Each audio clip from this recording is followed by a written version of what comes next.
Шавкат Рахмонов аралас жекпе-жек әлеміндегі қазақ ұлтынан шыққан ең жарқын жұлдыздардың бірі. Ол Қазақстанда туып, кейіннен Өзбекстанда өскен, бірақ өзінің спорттық мансабын толықтай қазақтың атынан жүргізіп келеді.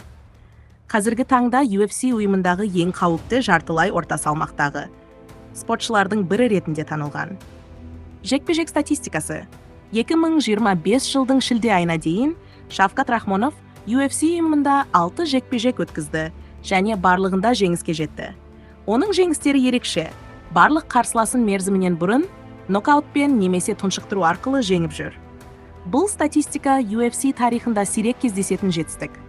Мысалы, ол әйгілі Нил Магниді және Джефф Нилді жеңіп, өз салмағында ең үздіктердің қатарынан орын алды. Оның жекпе-жек стилі агрессиялық, бірақ есеппен шабуыл жасауға негізделген. Қарсыласты тоздырып, сосын дәл соққымен немесе күрестегі шеберлігімен жеңеді. Табысы UFC-де қанша ақша тапты? Ресми деректерге сәйкес, Шавкат Рахмонов UFC-дегі әр жекпе-жек үшін орта есеппен 100 мыңнан 250 мың долларға дейін табыс табады. Бұл сома жекпе-жекке қатысу ақысын, жеңіс бонусын және демеушілер тарапынан түсетін табысты қамтиды. Жалпы UFC-дегі 6 жекпе-жегі үшін ол шамамен 1 миллион доллардан астам табыс тапты. Бұл сомаға PPV ақылы трансляция табыстары қосылса, нақты табыс одан да жоғары болуы мүмкін.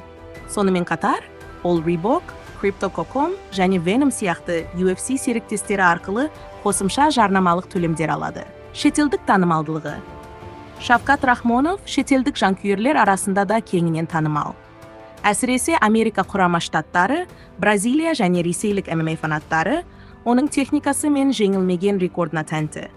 Оның ерекше келбеті қазақтың қасқыр бір бүркіт бейнесін еске түсіретін имиджіде шетелдік бақта жиі талқыланады.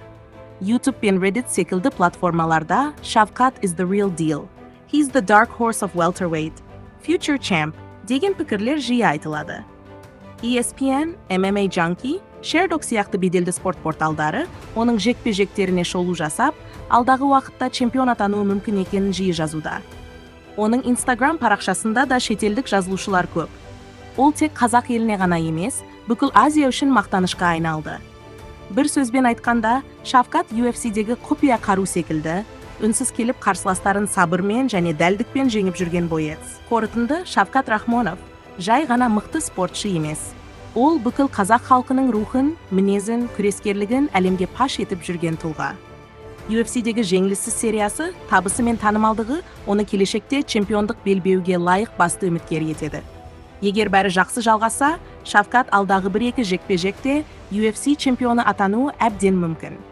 Бұл тек спорттық жеңіс емес, қазақ халқының рухани жеңісі болмақ. Осындай спорттық сараптамалар мен мотивациялық контенттер ұнаса, арнама жазылып, лайк басып, пікір қалдыруды ұмытпаңыз.